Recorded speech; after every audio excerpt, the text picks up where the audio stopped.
ইতিমধ্যেই গোটা পশ্চিমবঙ্গ জুড়ে এসআইআর এর ডিলিটেড ভোটারদের জন্য একটি গুরুত্বপূর্ণ আপডেট উঠে এসেছে। যদি আপনার নাম এসআইআর থেকে ডিলিট হয়ে থাকে, এই মুহূর্তের আপডেটটি আপনাদের জন্য খুবই গুরুত্বপূর্ণ হতে চলেছে। কারণ এই আপডেটে জানতে পারবেন যদি আপনার নাম ডিলিট হয়ে থাকে, আপনাকে যদি হিয়ারিংয়ে না ডাকা হয় তাহলে আপনার কি করতে হবে, এই মুহূর্তের আপডেটে আপনাদেরকে সেই বিষয়ে জানিয়ে দেব। তো আশা রাখবো ভিডিওটিতে আপনারা প্রত্যেকেই প্রথম থেকেই শেষ পর্যন্ত সঙ্গে থাকবেন এবং নতুন হয়ে থাকলে চ্যানেলটিকে সাবস্ক্রাইব করে পাশের দেওয়া বেল আইকনটিকেও প্রেস করে অল নোটিফিকেশনটিকে বাজিয়ে দেবেন। দেখুন বন্ধুরা, এখানে পরিষ্কার বলেছে ভোটার তালিকা থেকে নাম বাদ পড়ার পর ট্রাইব্যুনালে অনলাইনে আবেদন করেছিলেন অনেকেই, কিন্তু দীর্ঘদিন কেটে গেলেও শুনানির কোনো ডাক না মেলায় ফের নথিপত্র হাতে মুর্শিদাবাদের বহরমপুর জেলা শাসকের দপ্তরে হাজির হলেন প্রায় হাজার খানেক ডিলিট ভোটাররা। দ্রুত তাদের নাম পুনরায় ভোটার তালিকায় অন্তর্ভুক্ত করার দাবি কিন্তু জানিয়েছেন তারা।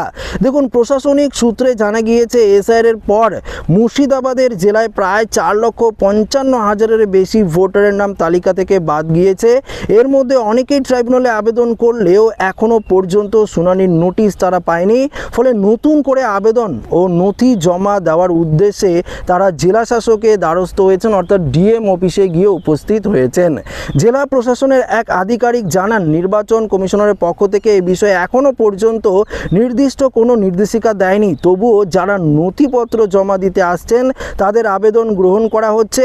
কান্দি এলাকার বাসিন্দার সাবেক শেখ জানান, তিনি আগেই অনলাইনে ট্রাইব্যুনালে আবেদন করেছিলেন, কিন্তু দীর্ঘদিন কোনো সাড়া না পাওয়ায় ফের নথি জমা দিতে এসেছেন। একইভাবে রেজিনগরের বাসিন্দার কনেজা বিবির অভিযোগ, নামের বানানগত ভুলের কারণে তার নাম ভোটার তালিকা থেকে বাদ পড়েছে। তিনি জানান, ভোটার তালিকায় নাম না থাকলেও ভবিষ্যতে বিভিন্ন সরকারি পরিষেবা পাওয়ার ক্ষেত্রে সমস্যা তৈরি হতে পারে। এদিকে জেলা শাসকের দীর্ঘদিনের লাইনে দাঁড়িয়ে বহু মানুষ তাদের নথিপত্র জমা দেন। দ্রুত সমস্যার সমাধান করে ভোটার তালিকায় নাম পুনর্বহালের দাবি জানিয়েছেন তারা। প্রশাসন অবশ্যই জানিয়েছেন নির্বাচন কমিশন নির্দেশ পেলেই পরবর্তী পদক্ষেপ না হবে।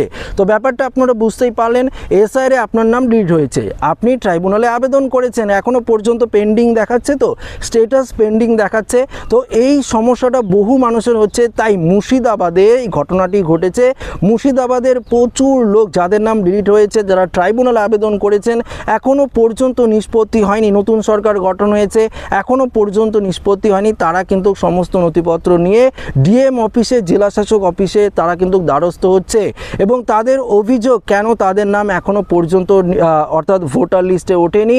শুধুমাত্র নামের বানানের কারণে তাদের সমস্যা হয়েছে, তাই ডিলিট হয়েছে, কিন্তু কেন তাদের এখনও নিষ্পত্তি করা হয়নি, তাদের ট্রাইব্যুনালে ভেরিফিকেশন কেন হয়নি, এই নিয়ে কিন্তু তারা পরিষ্কারভাবে ডিএম অফিস দিয়ে জেলা শাসক অফিসে কিন্তু দ্বারস্থ হয়েছে এবং তারা পরিষ্কার বলেছে, আমাদের নাম পুনরায় একদম ফাইনাল লিস্টে উঠিয়ে দেওয়া হোক বা আমাদের ভেরিফিকেশনটা দ্রুত কমপ্লিট করা হোক, এই দাবিতে কিন্তু তারা অনড় রয়েছে।